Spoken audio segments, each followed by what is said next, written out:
So the next question is, what are the steps involved in creating a strategy? We've discussed a little bit about what a strategy is, but how do you come up with it? Again, pause the video, write down your own thoughts, pop the video back on, and I'll share my answer with you.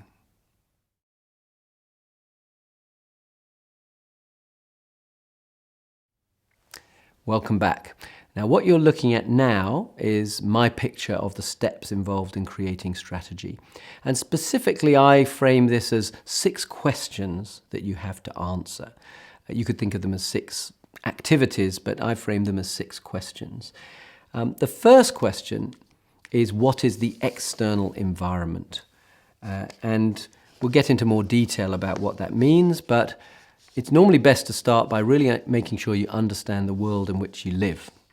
The second question is, what is the internal situation? And specifically, what are your current ambitions and how well positioned are you?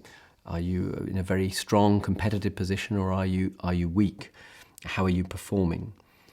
The third question is, how might the situation change? And I separate that out because the kind of tools and frameworks you use are really quite unique to that question. Because you don't know how the situation will change, there's unpredictability. It's really a form of intelligent guesswork, and the tools and frameworks that you use to do that are rather different from the way you evaluate the current situation, where you can actually gather facts and be a bit more sure about the situation. The fourth question is, what is the primary issue? So having evaluated the situation and how it's going to evolve, you really need to come to a point of view of, well, what's the issue here? Is the issue that we have lots of opportunities and we need to choose between them? So the issue there is, what opportunities do we pursue? Or is the issue that we're in trouble? And therefore the issue is, how do we turn the business around? And being clear about the issue is very important because it will guide which options you look at. So that's the next question, question 5, what are the options?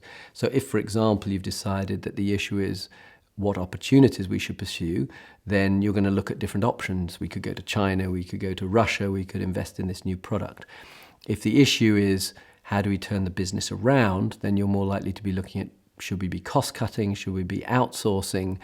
Should we be fundamentally trying to move the business into a new market? So there's a strong link between the question, what is the primary issue, and what are the options? And the 6th question is, of course, the most critical one in many ways, which option is best? If we knew the answer to that before we began, we don't need to bother with the other 5 questions, but the whole point of going through that sequence of questions is to make sure we really thought through carefully and pick the right option. Now, what's not included here is the implementation of strategy. Obviously, that is a huge issue, and many a good strategy fails because of poor implementation, but that's a topic in itself. In fact, we have a course on it, Making Strategy Happen, which I can recommend for those of you who are interested in that topic. So what you see on this page is the 6 questions required in order to formulate a strategy. See you on the next video.